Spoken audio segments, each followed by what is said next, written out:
Hello everyone, welcome back to my YouTube channel Zip of Study. So आज मैं लेके आई हूँ कुछ इंटरेस्टिंग सा कॉन्सेप्ट। बच्चों को डाउट कहाँ रहता है, टॉपिक देख लिया, डाउट रह जाता है कि इसमें से पढ़े क्या, इसमें से क्वेश्चन क्या आएंगे। मैम आप हमें क्वेश्चन बता दो, मैम आप हमें इसमें ये बता दो, वो बता दो। तो बेटा जी आपको यहाँ पे क्या करना है, जब भी आप कोई टॉपिक पढ़ते हो तो आज मैं आपके लिए लेके आई हूँ important questions of digestion system. तो जो डाइजेशन सिस्टम का टॉपिक है उसमें से क्या क्या क्वेश्चंस आ सकते हैं, कैसे कैसे क्वेश्चन आ सकते हैं, किस किस पार्ट में से क्या क्वेश्चन पूछे जा सकते हैं, आज हम वो डिस्कस करेंगे। जब भी आप कोई टॉपिक पढ़ते हो तो सबसे पहला आपका काम होना चाहिए कि इस टॉपिक की डिटेल समझना। वो टॉपिक हमें क्या बताना चाह रहा है, क्या समझाना चाह रहा है, आपको सबसे पहले वो चीज क्लियर करनी है अपने माइंड में। सो आज हम करेंगे डाइजेशन सिस्टम के क्वेश्चंस। तो आपको कभी भी ये पूछना नहीं पड़ेगा किसी से कि इसमें से क्या आ सकता है, इसमें से हम क्या पढ़े बैठ के, इसमें से कुछ नहीं समझ आ रहा हमें, है ना। तो वो चीज हम आज आपकी दूर करने वाले हैं, वो चीज की जो कंफ्यूजन है वो दूर करने वाले हैं। डाइजेशन सिस्टम में से क्या और कैसा, कहाँ से क्वेश्चन आ सकता है वो हम आज पढ़ेंगे। तो डाइजेशन सिस्टम, आपने जब डाइजेशन सिस्टम पढ़ा होगा तो आपने सबसे पहले जो सबसे फर्स्ट पार्ट है वो आपने बक्कल कैविटी सुना होगा, राइट। बक्कल कैविटी, जिसको आपने पढ़ा होगा कि माउथ भी होता है, ये that is mouth, right. Buccal cavity में से आपको जो क्वेश्चन बन सकता है वो होएगा सबसे पहले बात आती है कि बक्कल कैविटी में क्या क्या पार्ट्स हैं, उसकी जो सिक्रेशंस है वो क्या क्या है। तो बक्कल कैविटी में आप सबसे पहले तो एक्सप्लेन करोगे इसके अंदर के कुछ पार्ट्स, दैट इज हमारे माउथ के अंदर क्या क्या है। देखो फटाफट अपने माउथ के अंदर क्या क्या चीजें मिलती हैं आपको अपने माउथ में। यस, कमेंट सेक्शन में टाइप करना मत भूलिएगा कि आपने ये टॉपिक कैसे देखा और कैसे समझा। और आपको जो भी आपके आंसर्स हैं वो साथ के साथ कमेंट सेक्शन में आपने टाइप करने हैं। चाहे हमारी लाइव क्लास नहीं है ये वाली, but very soon will be live classes हमने जो अभी बोर्ड्स के एग्जाम हुए हैं उसके पहले भी लगाई थी, तो अभी भी जरूर लगाएंगे। बक्कल कैविटी, सबसे पहले इसमें आपको मिलेंगे टीथ, ओके, आपके दांत मिलेंगे सबसे पहले, जिससे आप इतने वर्ड की स्माइल करते हो। तो टीथ में से आपको, वैसे तो क्वेश्चन एनसीईआरटी में देखो टीथ का मेंशन नहीं है कुछ भी। अगर हम एनसीईआरटी की बात करें तो टीथ का कुछ भी मेंशन नहीं है, बट अगर हम डिटेल में जाते हैं बक्कल कैविटी के पूरे टॉपिक के डिटेल में जाते हो तो वहां पे टीथ के क्वेश्चन बनते हैं। तो मतलब आपको उसके बारे में पता होना चाहिए, लिटिल बिट आपको नॉलेज होनी चाहिए। अगर क्वेश्चन आ जाता तो आप ये नहीं कह पाओगे वहां पे कि हमारी बुक में ही नहीं था। तो एटलीस्ट माउथ का तो पार्ट है ना टीथ, तो उसके बारे में आपका पढ़ना आपका फर्ज है, हमारा आपको बताना फर्ज है हमारा, ओके। इसके बाद माउथ में और क्या चीजें मिलती हैं, सलाइवा मिलता है हमें माउथ में। वो तो सबसे इंपॉर्टेंट चीज है, सलाइवा के ऊपर बहुत क्वेश्चन आ सकते हैं भाई। सलाइवा को आपको अच्छे से पढ़ना है कि सलाइवा में से क्वेश्चन देखो क्या क्या बनेंगे।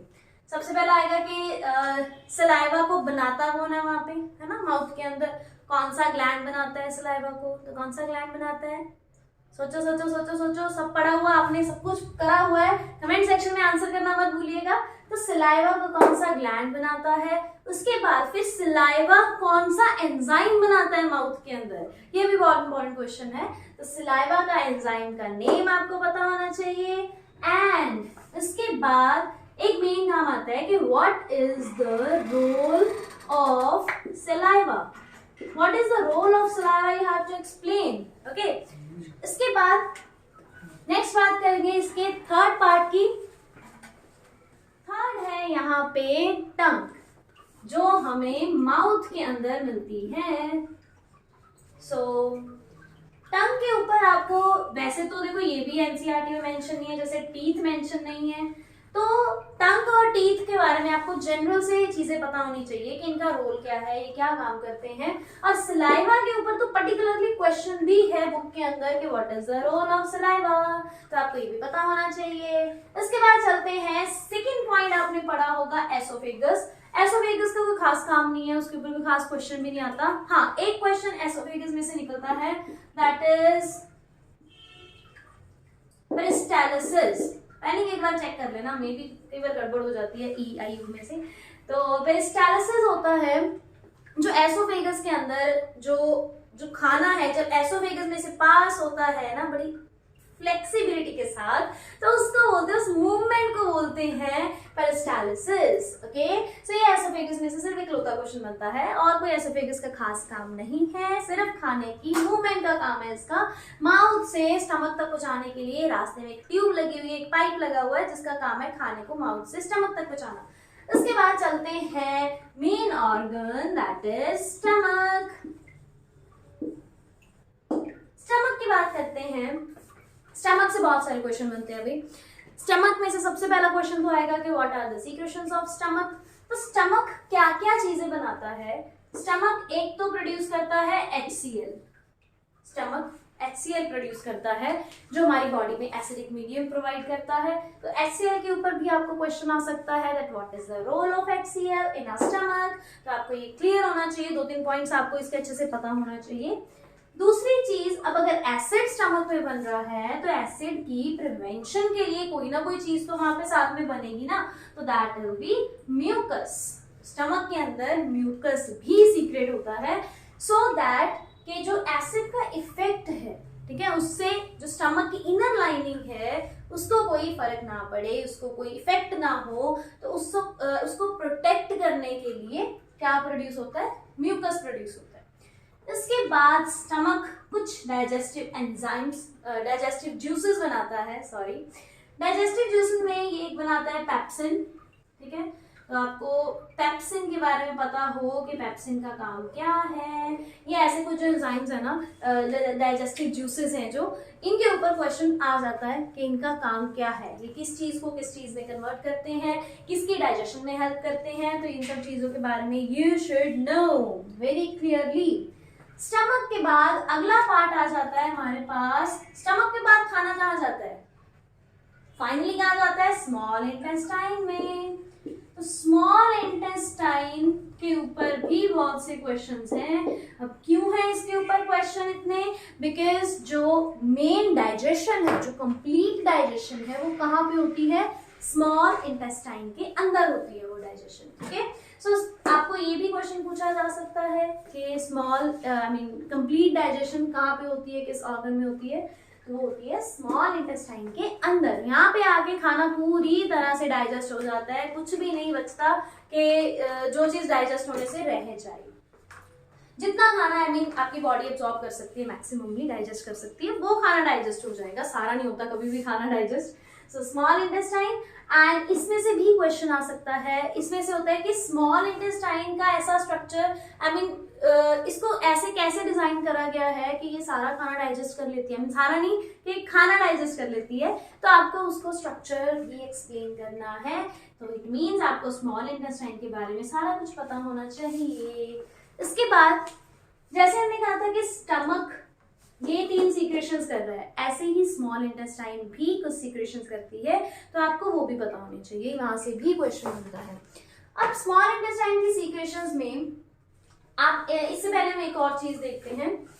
आपने लेबलिंग देखी होगी डायग्राम में, लिवर एंड पैंक्रियास।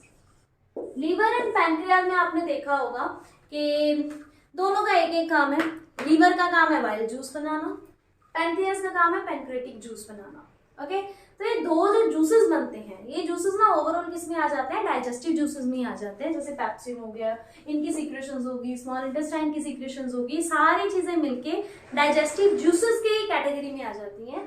तो ये जो देखो, लीवर जो डाइजेस्टिव जूस बनाएगा, पैंक्रियास जो बनाएगा, स्टमक से जो पार्शली डाइजेस्ट होके खाना आ रहा है, वो ये सारी चीजें मिलके कहाँ एंटर हो जाएंगी? स्मॉल इंटेस्टाइन के अंदर। ओके, और स्मॉल इंटेस्टाइन खुद भी कुछ ना कुछ सीक्रेट कर रहा है सो दैट कि खाना जल्दी से डाइजेस्ट हो जाए। इसी वजह से ये सारी चीजें मिलके हेल्प करती हैं स्मॉल इंटेस्टाइन के अंदर फाइनली कंप्लीट डाइजेशन करने में।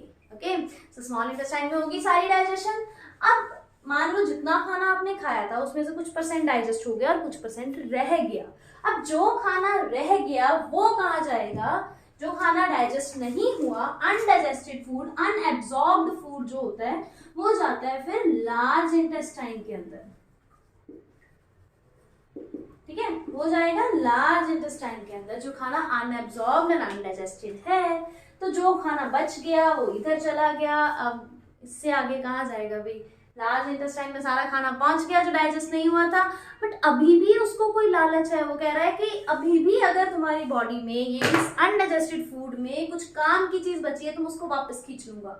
तो लार्ज इंटेस्टाइन से कैसा क्वेश्चन आता है कि लार्ज इंटेस्टाइन क्या करती है, इसका रोल क्या है, इसका फंक्शन क्या है, कि ये जितना भी अमाउंट ऑफ वाटर है उसको सारा रीअब्सॉर्ब कर लेती है। कि मैं पानी के अंदर जो भी ग्लूकोज, सॉल्ट, जो भी काम की चीजें घुली हुई है, कोई अमीनो एसिड, कोई व्हाटएवर, उस सारी चीजों को मैं बाहर वेस्ट प्रोडक्ट में नहीं जाने दूंगा, वो वापस उसको रीअब्सॉर्ब करेगा और उसको अपनी तरफ खींच लेगा, सो दैट कि उसको बॉडी में यूज करा जाए एनर्जी प्रोवाइड करने के लिए। तो लार्ज इंटेस्टाइन का मेन फंक्शन क्या है, वाटर की रीअब्सॉर्प्शन करना अनडाइजेस्टेड फूड में से। ओके, तो अनडाइजेस्टेड फूड का ये हो गया, आई मीन लार्ज इंटेस्टाइन का काम हो गया।